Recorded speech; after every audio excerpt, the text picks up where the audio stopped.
A very good evening. You're watching the Mojo Story, our independent digital platform that goes to the heart of the story every single day, bringing you the issues that really matter to people. On the program today, a subject that each one of us has an opinion on. Should housework be treated as a salaried profession?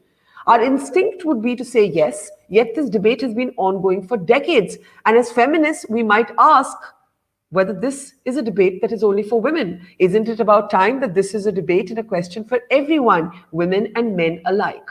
Well, this debate has been most recently triggered by actor turned politician Kamal Haasan.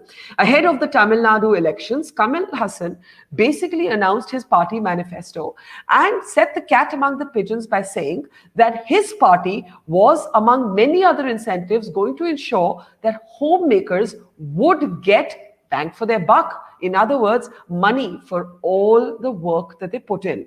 This immediately led to a public debate with public figures like Shashi, Tharoor and Kangana Ranaut wandering into the debate. But all along, it has been assumed that this debate is around women. Because let's face it, whether we like it or not, women, whether career women or not, end up still for a majority of households doing the bulk of the work.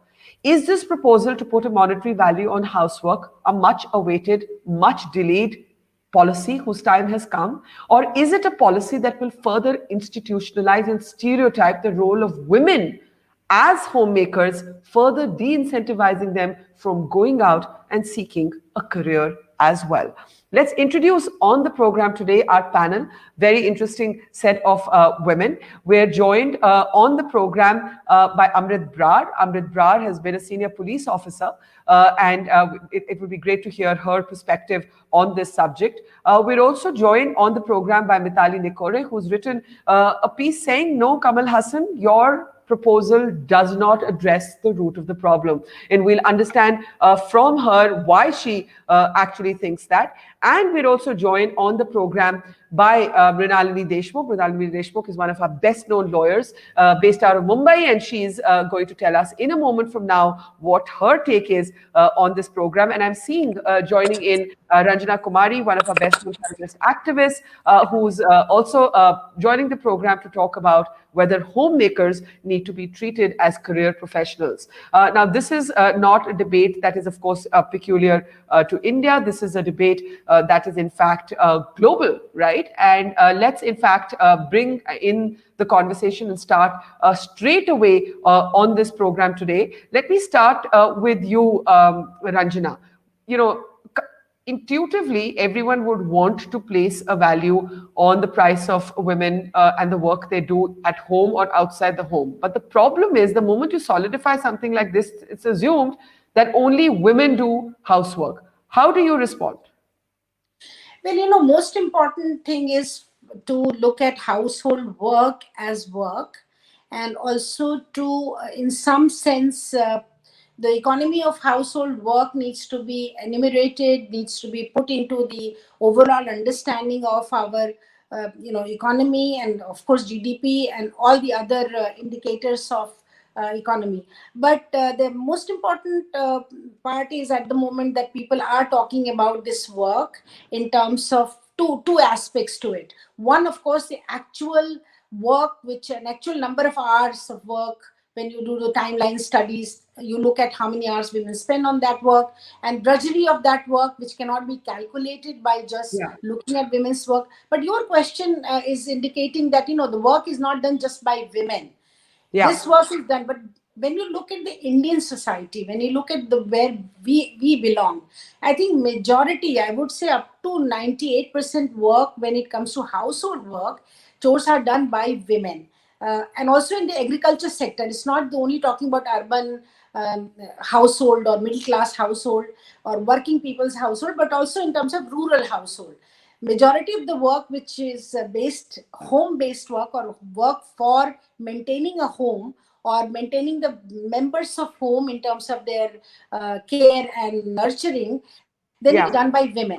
So if that is the situation, then certainly it is women who do the work, and they do not get any kind of But the financial question is elimination this, is Ranjana. very I'm going to interrupt you there because the question is this. We know the numbers, right? In India alone, women spend 10 times more time than men on housework, right? And we know the global number. If we were to put a monetary value on this, right? Here's what it actually looks like. 159 million women are involved in housework in India compared to little under 6 million men. This is per 2011. That's the last report that we have. That is the gap. That is the gap that we're talking about. Women spend 299 minutes a day compared to 97 minutes a day by men. I want to meet these men who are spending 97 minutes a day on housework. I do not know them. Please, can you introduce them to me if anyone knows them? I do not believe this data. However, even then, the gap is gigantic.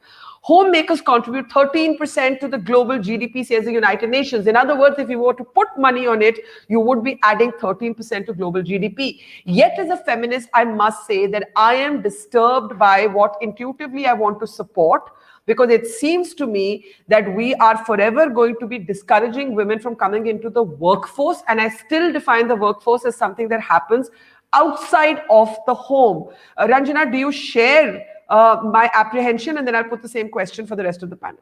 Well, certainly, because when you define work, you have to define employer-employee relationship. You have to define the nature of work.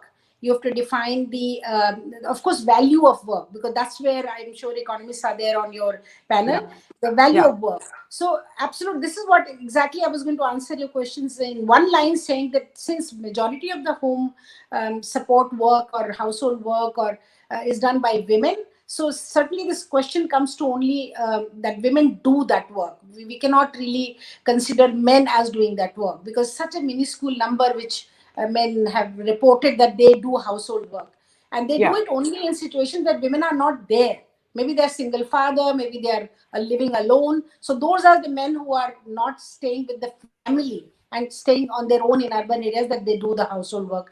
Maybe Okay. perhaps that number adds to the number that What do you percentage. feel? Would you want a policy like this? You're not answering the question. You've analyzed it, but you're not answering the question. I know it's not an Okay, easy yes or let no me answer. let me I answer know the it's not question. a I easy think there yes are or two no. questions. There are Yeah. two questions to the household work. One is the actual financial and in terms of number of hours, and another is the emotional question to that. So Okay. that can be compensated or not. I am not very clear about that, but I think the hard work needs to be compensated definitely, if not financially, in terms of really the number So of hours so that the here's work my is here's spent. my problem with it, and I'm probably going to set the cat among the pigeons with saying the following. But one, I think we already live in a country where marriage and sort of homemaking is treated as the center point of women's life. We're barely at the point where we're encouraging enough women to pursue passions larger than that, and therefore this comment to me seems perfect from Pravash Mohanta, who says, "Can we break the patriarchy by having house husbands in this environment?" And that's the exact point, right? I think if both men and women were doing work at home, then this would be a no-brainer.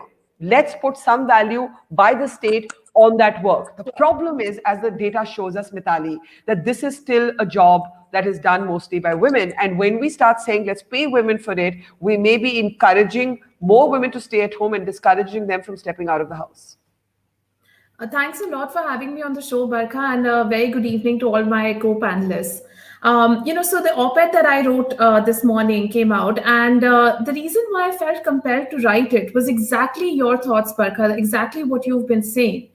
At the end of the day, at Nicor Associates, we've analyzed data starting from 1955 till 2017-18, and now even 18-19, and now we're also looking at the post-COVID-19 data of Yeah. women's labor force and workforce participation.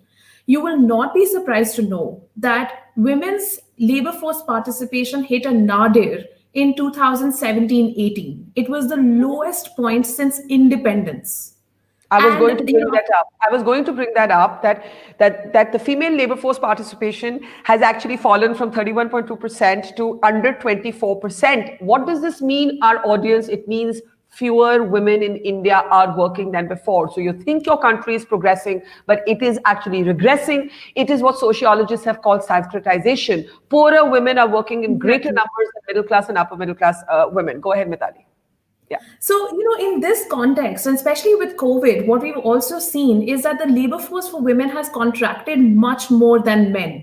Yeah. So there's a 13 or 14% reduction in the female labor force, but just a 1% reduction in the male labor force between December 19 and 20. So this Yeah. is already telling you that even starting off a low base, women have a raw deal in the workplace to begin with.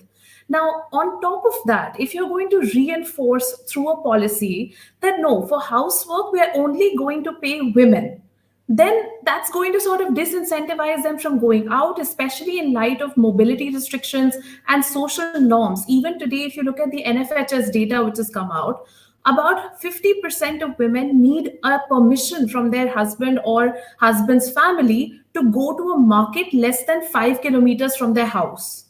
So, Yeah. the whole idea of women's life being tied to the home, as you've said. See, And, the and, and, and to problem is me, and to me, sometimes when we patronize women, and we paternalize them, and we think we're paying them a compliment, and we think we're doing something for them, we're actually imprisoning them in what I call chains of gold. So, hey, here, exactly. we're paying for your homework. You know why? Because so you should never dream bigger than that. That's what it says to me. Till men start sitting at Absolutely. home and looking after the house as well. And honestly, it really is a matter of building your own family. At the end of the day, why can't two people come together and build their own family? And I think I speak for a lot of young people when I say that when we are looking for husbands and partners, we are looking for people who are going to, share the load with us. And at the end of the day, I feel like this debate is getting conflated because people are not thinking of options. There are options, policy options, which governments can consider aside from making this So let's payment for let's let's let's compensation. let's get to that in a moment, because first I think there's an important need to get a sense of this debate, and I in fact want to go to Amrit Brar in a moment from now. And Amrit, here's the question that I want to ask you. You've been a cop. You have made a name for yourself in pretty much a male domain.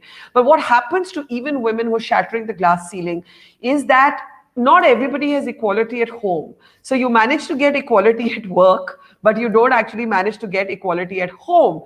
And I have seen any number of women give up on their careers, give up on their dreams, and especially in this COVID year, we've seen it happening because the pressure to do both home and work gets too much. And that is why the conversation actually needs to be about equality at home. Now, does placing an economic value on homework make women more equal, or in a way less equal? Does it tie them up further? What do you think? Sorry, let me just unmute you. Give me a second and go ahead. Yeah. Yeah, good evening. And I would say that we get more quality at home rather than we get at work. Let me be very clear on that.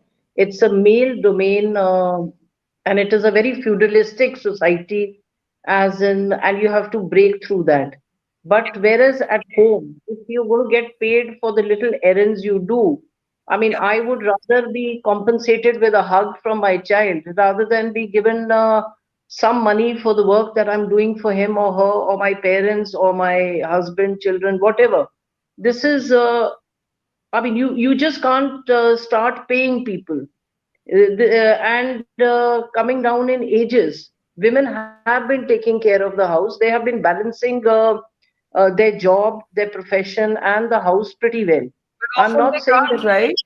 Often they pardon? can't. I think often they No, can't. Often what very happens is few. they can't, they drop out of the workforce. No, now as in the police, they are becoming more women friendly, and they have started making it easier for married women to bring up their children and bring them to office. They've got play centers, etc. That is one aspect of it. But if you're talking of the home ground, I mean, I really don't think that paying somebody makes much sense. And then you're going to mess up.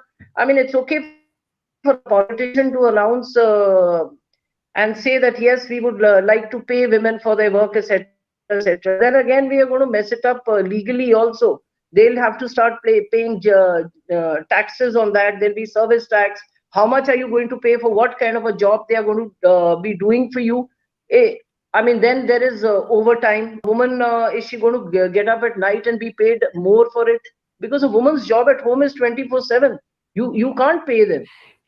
I mean, Yeah, but I think that's what we are questioning. But that is what we are questioning. Kyun? Because if a woman's job is 24/7, and you see, this is the problem. And I want to bring in Mrinalini here. You see, we had Kangana Ranaut. arguing with Shashi Tharoor on Twitter saying this is a labor of love. You can't put value on things that we do from love.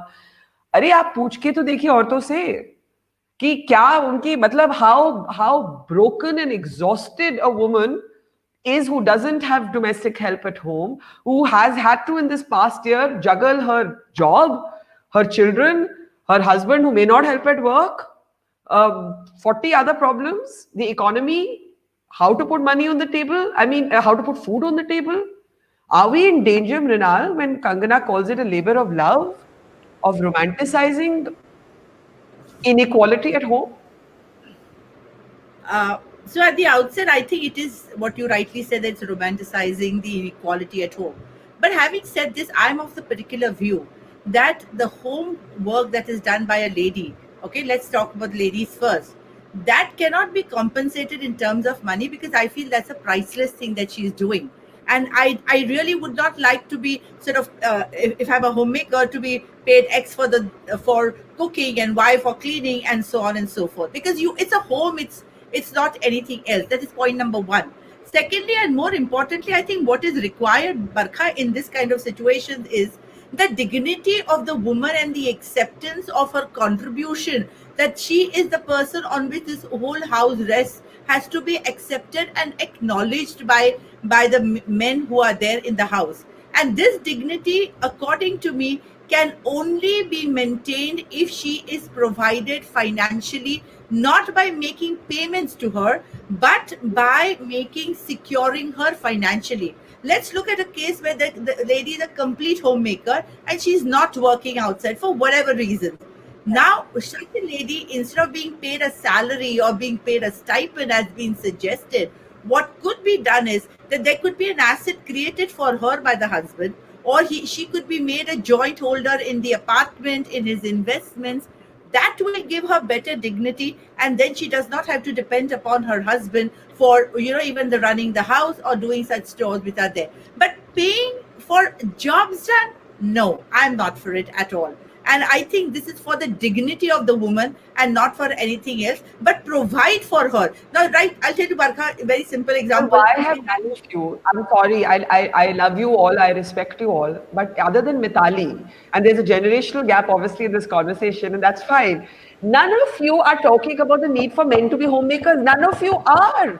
You have just accepted कि ये तो औरत दिल से करती है. अच्छा ठीक है, तो आदमी का दिल कहाँ है भाई? Why are you not talking about men as homemakers? Listen, No, we are not. I think We are not saying think, that Barkha, the discussion has. Acha, one at a time. been One at a missing time. issues. Let Ranjana, Mrinal finish your point, then Yeah. Ranjana. Okay. Mrinal, No. finish your point. I'll tell you something. Men who are feminist by nature, they themselves contribute to the household work. I have seen so many families. How many do you know who are like this? So, how many do you know? So I would say from whom I know, on a scale of 10, 3, not more Okay. than. I'm being very Okay. honest. May not be more, but the point here is that this is where I think, again, you will tell me that this is very female dominated, but this is where the mother plays an important part in raising the son and a daughter in an equal manner, to make him feel that, listen, he also has to contribute to the house. Only then he becomes a husband who will help his wife. On a funny side, there's a question from Raga De Silva, who's one of our very loyal viewers. She tunes in every day, and she says, "Who will put the value on me as a homemaker, the men or the HR team of in-laws?" Right? So I think that there are many problems here, right? Because when we talk about monetary value, Ranjana, the state is going to have to put that value, right? Yes, The state I is going think- to have I to think put that that's value. why- It's not the husband who's going to pay you. Then the husband may as well hire domestic help. The husband is not going to pay you. The state is going to pay you, right? Yes, I think the most important thing, that's why I said employer-employee relationship, how do you define Yeah. that within the household? So I'm talking about the technicalities of the issue, but I think you misunderstood my point that labor of love, I want to put all labor of love on men. Why don't they have labor of love, let them point. do it. So please, That's my point. and also what the argument about losing out in the work participation rate is a formal workforce. So we are not losing out in terms of, so let's not mix the two arguments. We're talking about three issues. One, Yeah. that, shared household. There is absolutely no dispute, no discussion on it that household work needs to be shared. Men have to pitch in as many number of hours as women are, and it has to be shared. There is absolutely no discussion on that. Number two, what we are discussing here is also women losing out in the formal workforce. Well, Yeah. certainly that has to do with structuring of this whole economy, and how 10% women have just, especially during this last decade, we have seen so many women leaving the workforce for various reasons. One of the reason also is the insecurity in the workforce, which has grown, sexual harassment in the workforce. Yeah. Anyway, so that's Yeah. the second argument.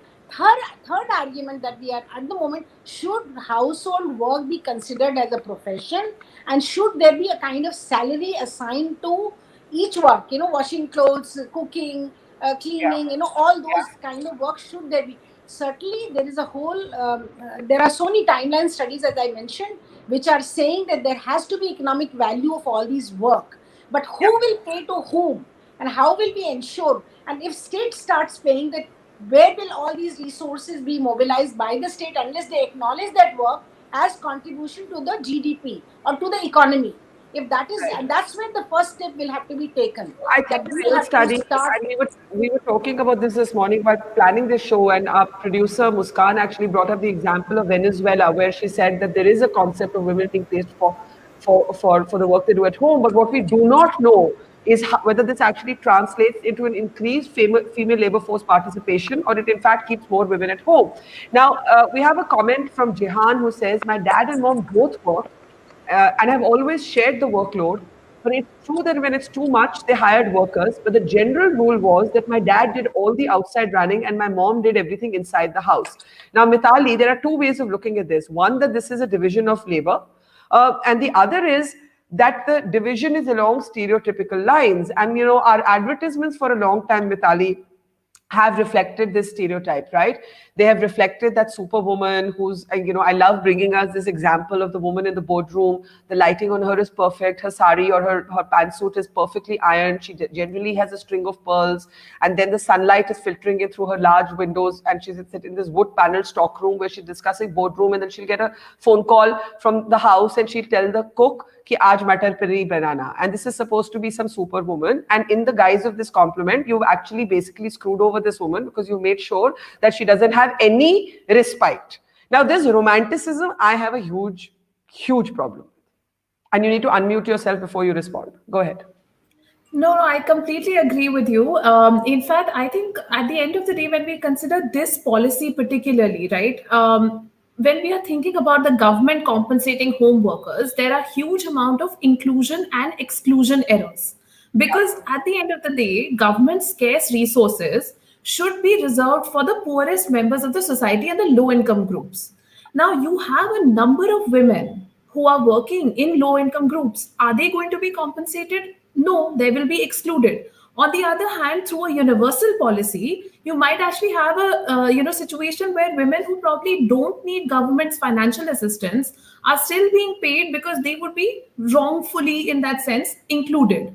So, with this kind of a policy, when you're saying that yes, the government should be the payee, it is a problem. And the second thing is, coming to your point of how do we ensure that women are not the ones who are looked at as superwomen?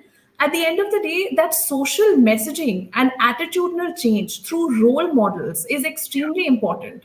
It would be amazing. I mean, when Virat Kohli took paternity leave recently, it became a huge talking point, and there were a number of senior cricketers who said, "Oh, my wife stood by me." But why? Why should Anushka Sharma? She has a career of her own, so she expects I'm you going to to go one co-parent. step further. I'm going to go one step further, and I know Mrinalini and maybe Ranjana may not agree with me. I'm not sure, but I think that it's time to graduate from maternity leave to family leave. I think it's time to Absolutely. have creches at workspaces for the children of male and female colleagues. We've got to start calling out these stereotypes, because otherwise the pressure to be this superwoman, Mrinalini. Can I ask you all to make this less abstract, to share some personal stories?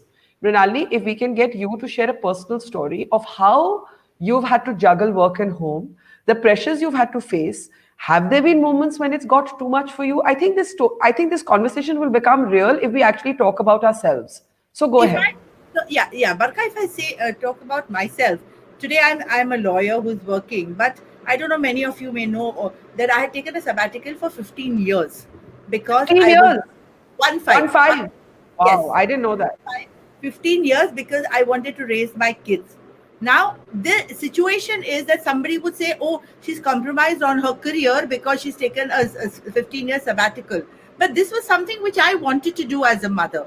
There was no compulsion on me by my husband or my in laws with whom I still live. This was a choice that I made. Yes, I did face at time that maybe I would have become a Supreme Court judge, or maybe I would have I become mean, something much more. don't you regret it sometimes? Don't you feel that if instead of those 15 years, you'd taken 4 years and your husband had taken four, maybe he would have been the Supreme Court judge? Yes, so those regrets are still there, to be very honest to you. That's the But point. after seeing the way my children have shaped up and emotionally in every which way they are doing good, I think that's some satisfaction. You may categorize Ranjana ji and me in one category and the others, but I think that's just the way we are. I mean, as a mother, as we feel that No, that's I it. don't take away from your right to choose your life. I think I'd just be a lot comfortable with the word choice if there were Yeah, also men making similar choices. I think my surely. problem, Rinal, is that let's say you could point me in the direction of men who are also taking 15 years off from their work Yes. to bring up their children. I'd be very happy with this. But वो होता नहीं है ना. नहीं होता है but maybe that takes a lot of time, but ultimately at the end of the day you please understand that then since I was not working, it was he who was running the house. So I mean, again, it's a division of labor, as somebody said earlier. So I think somewhere you will have to find a midway between these two examples which are there, but don't quote me as an example. Maybe I belong to the old school, and No, no, Mitali no. I has. am very old school compared to the. I recently said I don't believe in period leave, and I got hammered by the millennials and Gen Z. So these generational shifts keep happening. These are conversations that are work in progress. Feminism is a work in progress. It keeps changing with the battles.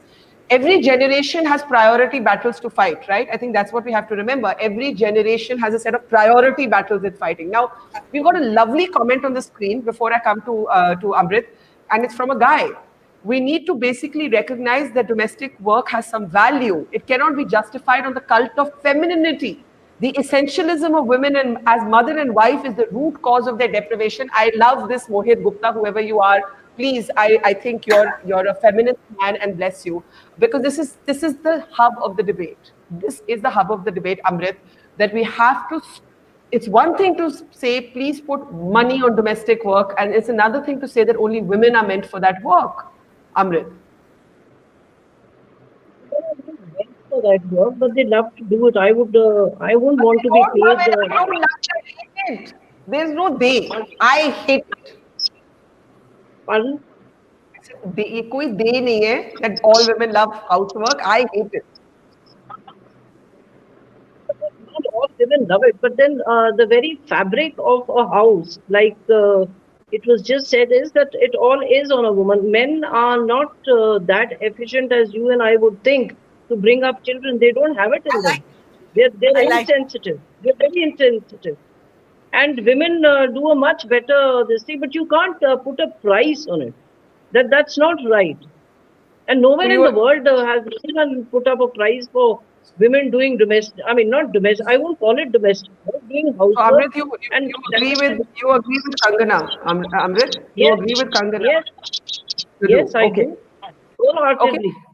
Okay, let me just get Ranjana now into the conversation. Ranjana, go ahead. I think we have to separate the different strands of this debate, right, Ranjana?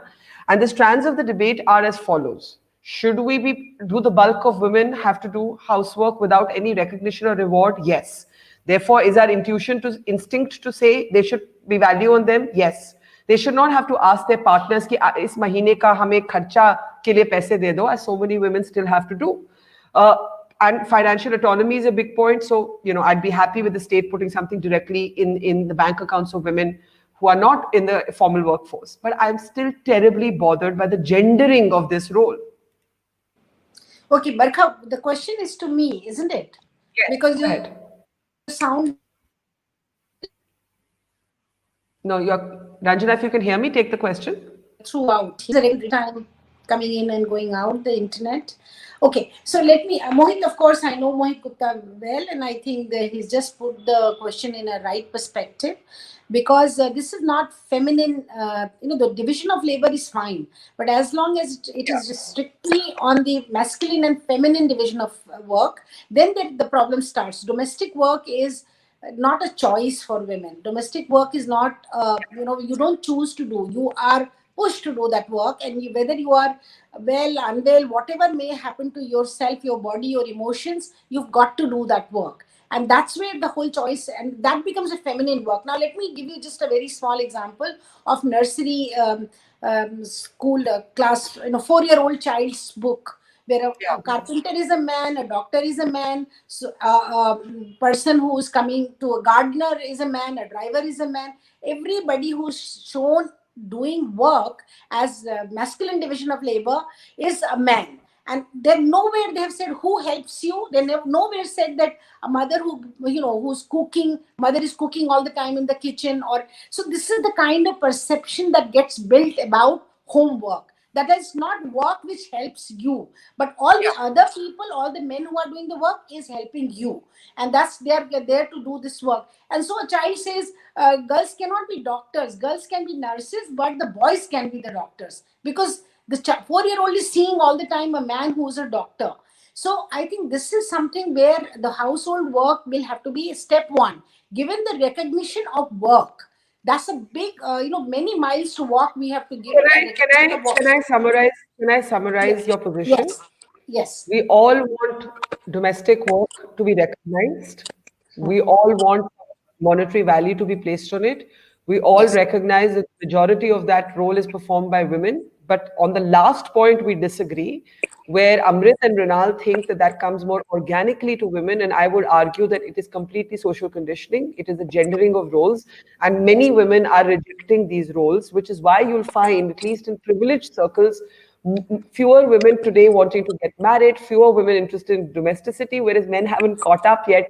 They are bichara still products of the same patriarchy. We forget that conditioning is applying to men also. There's pressure on men, for example, to provide. If men decided to stay at home with Ali, they might get terribly, mocked and judged as well, right? Absolutely. So Barkha, you said let's go personal, so I can narrate something which is personal. I'm 31, and my mother is freaking out because I'm not married yet. So, so she's constantly searching, right? You can imagine that Shadi.com ad where she's going like on every man's head, it's so there. So, and at the end of the day, the salary and how well settled a guy is happens to be, one of the considerations. And I said, I don't care as long as he's well educated and can speak English, I'm good.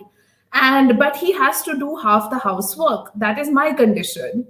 So she's just, with an Aladdin lamp, she's going everywhere trying to find such a guy, and she's not succeeded yet. Oh God. Now the point is, this is the problem. This marriage. Ranjana ma'am, I will find. That is my aim. I will do this post-pandemic when it becomes safe. But Ranjana, who's a grandmom, I just want to bring Ranjana back into the conversation for a second, because it isn't all generational. Ranjana, who's a grandmom, whose grandchild actually made a guest appearance on one of our shows, said to me on this platform, marriage is redundant today. It's getting increasingly redundant. Ranjana, you remember that? एक तरफ हम ये कहते हैं, दूसरी तरफ हम marriage obsessed हैं.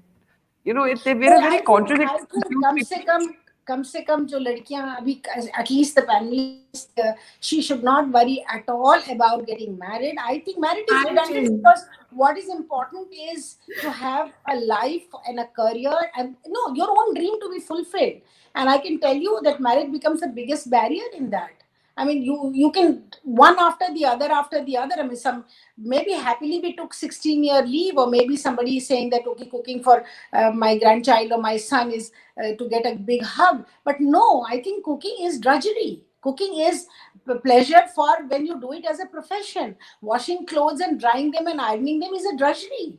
I mean, you just, let's not glamorize. Motherhood is a lot of work. It's not simple. It's just not easy. Let's not misguide women and girls into all these romanticizing the roles of all these. I fully agree. And this is the conundrum.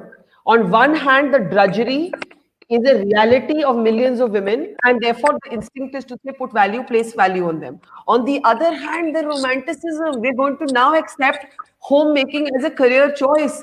That really disturbs me. And now here's my question. Let's go back to this debate. Mrinal, you took 15 years off. If your daughter or your granddaughter wanted to do the same, what would you say to her? Would you say, बच्चे मत करो, पहले अपना profession pursue करो, उसके बाद देखना, पहले इकोनॉमिकली सेल्फ रिलायंट हो जाओ, उसके बाद देखना?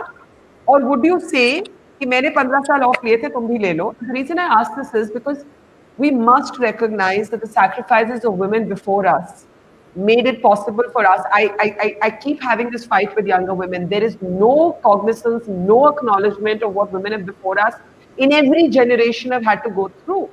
So I would hope that the 15 years that you had to take off is at least reduced to 1 year or 2 years for your granddaughter. Otherwise, what was that point of your sacrifice, right? So I agree. And so to speak for myself, yes, my daughter, she's also a lawyer and she's a new mother. She's got a 2-year-old child. And I see her combining work. Actually, as luck would have it, pandemic for the last 1 year compelled all of us to be at home and, sort of get our work done through Zoom or, virtual calls, etc. But she's combining that. But yes, she's somehow influenced without me interfering that she needs to give attention to the child because she feels that though she's got a great support from her family, her in-laws which are there, and that is why she's continuing to work, but she is not in a regular work still now because she prefers to be with the child because she feels these are beautiful years that she wants to be at least for a year or two till the child is 4 or 5 and then get back to a regular whatever schedule of 9 to 8 or 6 whichever I'm holding. And Barkha, looking back, if we take a pause for a while, it's not wrong, it's not being anti-feminist, it's just doing what you want to do. And I think that's a personal choice. I wanted to look after my kids and I feel happy about it. And does that make me a lesser good lawyer? I may use that word. No. But I would have loved to see you as a judge, and you had every right to be a judge as well, right? And the point is that a man would have had to sacrifice less. And ye jo word hai choice, it makes sense to me when men are also doing it. But there's a very important comment on the screen, and we need to go back to it from Sunaina Walia, and I take her point. This conversation depicts urban educated women, while there is a huge universe of disempowered women in our country that need to be positioned in the discourse. And that is why actually this debate is so important, because we are talking about an array of choices that millions of women in this country simply do not have. And for them, Mitali, would you, at least in the case of women less privileged than us, support the state transferring money into their bank accounts month after month for the home care that they provide? So, Barkha, at the end of the day, why do we need to link that payment to anything? It should be an unconditional cash transfer. We have already seen at the time of COVID, the PM Jandhan Yojana was done. 200 million women actually received 500 rupees in their bank accounts 3 months, month on month. We can continue schemes like that. We don't need to tie it to homework. We can simply tie it to the fact that women have for centuries suffered from wages which are far lower than men's wages. They lack financial independence. So we can easily provide an unconditional cash transfer scheme for women. Simple, just for their benefit for low income women. And that can be just a beneficial scheme. It was also proposed in Congress That's manifesto. a very good point. I don't know about parties, but I think to me that's somewhat, there are two ways of doing this. Either you say this is a non-gender specific scheme. So anyone who opts to be at home will get X amount of compensation. So you do link it to housework and it's not gendered. Or you do see that women are disempowered, that they do not have, most women in India do not have a privilege, and you do that direct cash transfer based on income levels, I guess. Yes, absolutely. Why not do it for household income or for women's earnings? Both of them are observable. In many cases, you have women working in informal employment. 94% of women who are working are in informal employment. And they are barely earning anything. If I look at the average wage gaps, in the last 3 decades, wage gaps have remained at between 56 to 68%. In the depending on informal whether or the informal or formal sector? it changes. So for the formal sector, it's at 80%, but for the casual, informal worker, it's 56%. And it's Yeah. been sticky. For 3 decades, it has not changed. So we're just dealing with a situation where women have been, persecuted for decades. We need to provide income transfers, cash transfers, especially for women who are working in the informal space, in the casual space. And also, many women are self-employed who are helpers in household enterprises. They need Yeah. this kind of income support. Yeah. So I think the figure on our screen reminds us that more than 90% women do work in informal employment already, that the five of us on our screen are women of extreme privilege. We can, negotiate our personal relationships. We can keep the hunt out for a feminist man that we want to fall in love with or not. But these are very rarefied conversations for millions of women in this country. And I think that is the instructive reminder. So let's go back, Sunaina is continuing to argue with you, Mitali, and I'm going to take that argument forward. Why not recognize women's work, Mitali? Little girls contribute in chores and livestock as well. To your point Absolutely, that and so do little boys. don't link it to the work. Yeah, but so do little boys. I mean, very honestly, when we are talking about agriculture sector and we're talking about work of children, or we're talking about work of adolescents, even younger men are contributing. So let me push the envelope here. We are no longer looking at one idea of a family, right? The notion of the family has changed. You can have single moms, single dads, you can have two men living together, two women living together, and you can have a heterosexual couple, right? So what happens when it's a two-men family or a two-women family? What That's happens to this exactly. idea? I mean, I don't get it. I think that this policy has, again, Sunaina, you will remind me that I'm talking from a place of privilege, and I agree. And therefore, we're trying to understand how we can have both conversations. But let's take it back to the fact that the notion of the family is changing, and therefore policies have to change with that as well. What would be an ideal policy? Amrit, let me start with you. What would be an ideal policy that does recognize the work, the disproportionate amount of work that women do at home, but still doesn't leave them undervalued, especially poorer women? Amrit? See, Barkha, the first thing is that this is an election gimmick. They are not really concerned about women being paid or not being paid, or are they underpaid, overpaid, how much. This is just an election gimmick.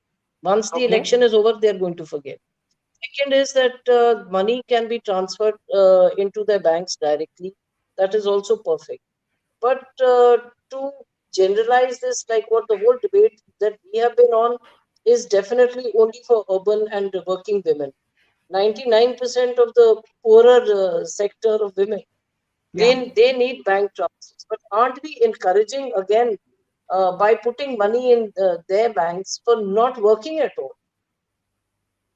Yeah, I mean, that's they the would like to just sit back and get the money and enjoy it, and then sit back to khair nahi move koi on. kar raha. No, there's no one sitting back, but yes, for Don't you agree to that?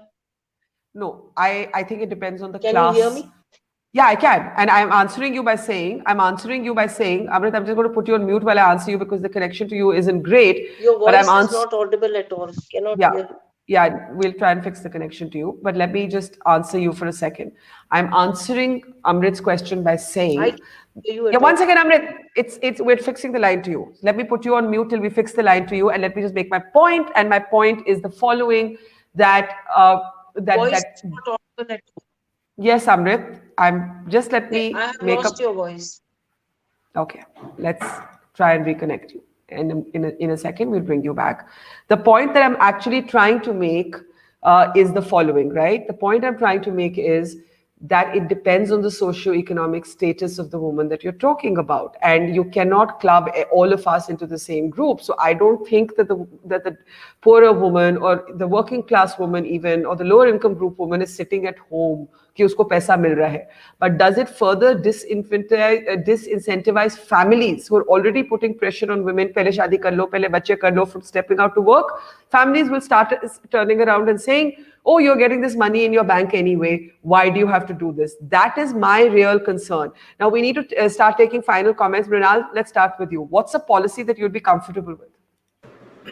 So, according to me, the policy which would be comfortable is the recognition of the household work which is done, and I think it should also start by giving her her share in the family income and the family assets which are there.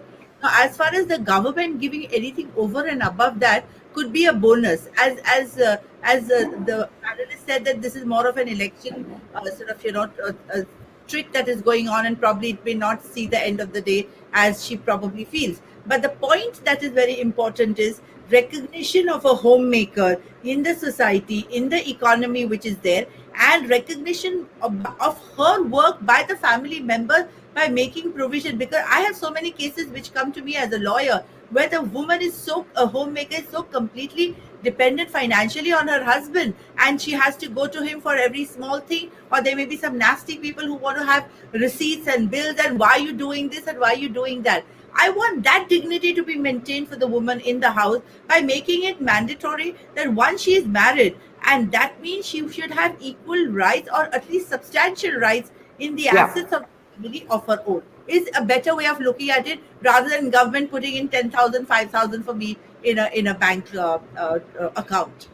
Okay, before we actually conclude with Ranjana and Mitali and Amrit, I want to take a look at the data again. If we can pull out the data that shows you the gap between how many women are involved in housework and how many men, that's a gap of what, 100 million. Right? Just look at that. That's a gap of 100 million between how many women do housework and how many men do housework. And if you look at the next slide, it'll tell you the time spent is 299 minutes a day vis-a-vis 97 minutes a day. I'm again not very convinced of the second figure, but there it is. And when you have this kind of staggering gap, you are in a paradox. One part of you wants to recognize the woman for that disparity and improve the GDP, as the United Nations has pointed out. And the other part of you is urging the conversation to be non-gendered. I think that's the whole point, right? So what is a better policy, Ranjana? What's a better policy? Sorry, give me a second to unmute you, and then we'll take it from there. Go ahead. Household work must be given economic value. There is absolutely no question. Now, who does it will change after that, because then men may want to do the household work because there is an economic value to household work. A lot of middle class families do not realize that because somebody else does that work for them. So that's why our urban families do not realize. Women who are working in offices and doing work in urban sector get women coming from poorer family to do the chores which they are supposed to do in the normal lower middle class or in the village context. So I think women have to be liberated from the drudgery of the household work. This should become gender neutral. Yeah. And also there should be economic value put to household work. Definitely, there is no question about that.